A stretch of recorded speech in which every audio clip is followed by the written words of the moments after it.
wada jeestaan cadowgooda ummadda Soomaaliyeed cadow aan lahayn shabaab ma laha waqti la is eedeeyo lama joogo waqti faraha la isku fiiqo lama joogo waqti waxaan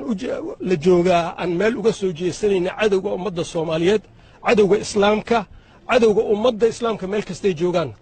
waad arkayseen waxay sameeyeen 500 oo qof baa ku dhimatay intaasoo hanti ah ku burburtay islaamnimada ay noo sheegayaan bal hal sheego islaamnimadaas meesha ka timid ha sheegaan qofka muslimka ah dhiigiisa iyo xoolihiisa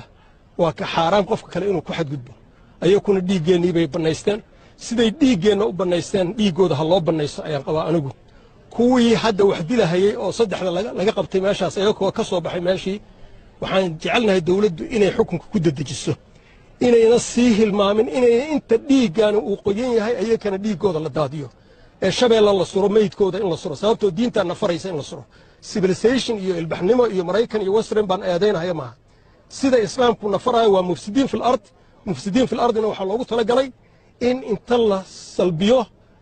meydkooda la suro saddex bari ay surnaadaan siday ugu cibrad qaataan ilmaha yar yarka ee dadka leynahaya iyo kuwa la soo diray iyo kuwa soo diray kuwa waaweyn madaxda u ah ilmahoodii ogaada waxbarasho ugu jiraan ilmahooda dabka uma soo diraan ilmahooda dadka kuma soo diraan ayaguna safka ma soo galaan meel bay fadhiyaan waxay soo diraan ilmo islaamiyeed oo dadka la dhaleen way kuwoodiina way badbaadsadeen qaarkoodna magaalooyin waaweyn bay degan yihiin oo ay wax ku bartaan xaasaskooda iyo ilmahooda magaalada waa in laga qabtaa nabad sugidda waxaan leenahay xaas shabaab waa jaajuus ilmahoodana waa jaajuus magaalada waa in laga qabtaa waxba la yeelin laakiin laga saaro magaalada sababta guryaha ay ku soo dhuumanayaan iyo guryaha ay galahayaan iyo informationka ay sheegayaan waa ayaka waxaan leenahay sida ay noo diintu waa faraysaa qoladii kugu xadgudubtay waad ku xadgudbaysaa diintu saasay ku leedahay haddii lagugu xadgudbo waad ku xadgudbaysaa marka waxaan dhowranayna ma jirto waa inaan ku xadgudubnaa siday noogu xadgudbeen waa inaan ku xadgudubnaa dhiigeenna ay daadiyaan waa inaan dhiigooda daadinaa siday qalbigeenna u gubeen waa inaan qalbigooda u gubnaa marka haddaayna dhicin taasina waxay noqonaysaa wax xabis baa nala geyni waa nala cafini xabis baan ku jireen wana ku masruufi ma jirto dhiigga intuu qoyan yahay waa in la daadiyaa saddexdaas horta waa in la soo safaa meydkooda meesha la soo suraa ha ku quus laataan kuwa kale waxaan leenahay ummadda Soomaaliyeed ka midooba cadowgaas ka midooba waxaan leenahay ummadda Soomaaliyeed la dagaalama idinkoo mid ah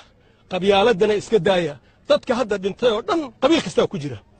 war dadkan iyay qabiilkay u socdayaan way qabiilka qarsama ay kuwa qarsada ayay leynahayaan qabiil meeshan ma jiro qabiil maaha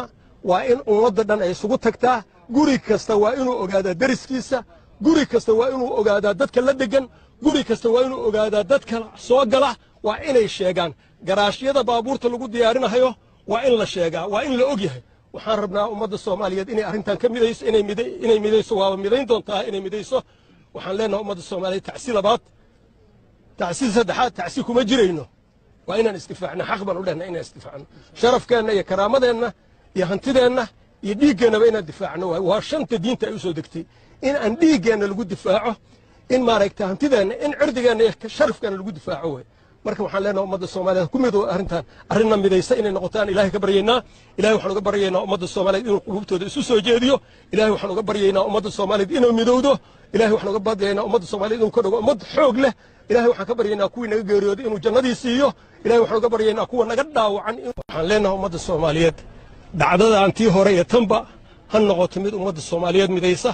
han noqoto mid ummadda Soomaaliyeed meel ay uga soo wada jeestaan cadowgooda ummadda Soomaaliyeed cadow aan lahayn shabaab ma laha waqti la is eedeeyo lama joogo waqti faraha la isku fiiqo lama joogo waqti waxaan la joogaa aan meel uga soo jeesanayna cadowga ummadda Soomaaliyeed